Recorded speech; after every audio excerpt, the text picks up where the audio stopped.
కోసం రోజు నెలన్నర ఖచ్చితంగా త్వరలో తీసుకురావడానికి మేము ప్రయత్నం చేస్తాం. హైకోర్టు కూడా దీని మీద చాలా స్పష్టంగా అది మార్గదర్శకంగా ఇచ్చింది. అండ్ హైకోర్టు కూడా నవంబర్ కల్లా సబ్మిట్ చేయాలని కూడా ఉత్తర్వులు కూడా హెచ్ఎండిఏ కమిషన్ ఇవ్వడం మా అందరం కూడా పేపర్లో చూశాం.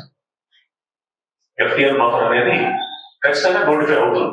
అప్పటిదాకా కొంత కన్ఫ్యూజన్ మీకు ఉందా లేదా అనేటటువంటి కొంత సమస్యలు ఇదంతా ఒక ట్రాన్సిషన్ ఫేజ్. భారత దశలో వస్తున్నటువంటి కొంత కన్ఫ్యూజన్ తప్ప కానీ వేరే విధంగా ఏమి కాదు. అండ్ రియల్ ఎస్టేట్ పరంగా కూడా మీరు అనుకున్నట్టు ఏదో మొత్తానికి ఇది రియల్ ఎస్టేట్ అంతా కొలాప్స్ అవుతుంది అనేది అది కాదు. డెఫినెట్ గా రియల్ ఎస్టేట్ దీనివల్ల ఇంప్రూవ్ అవుతుంది. ఎలా ఇంప్రూవ్ అవుతుంది? Example simple common sense.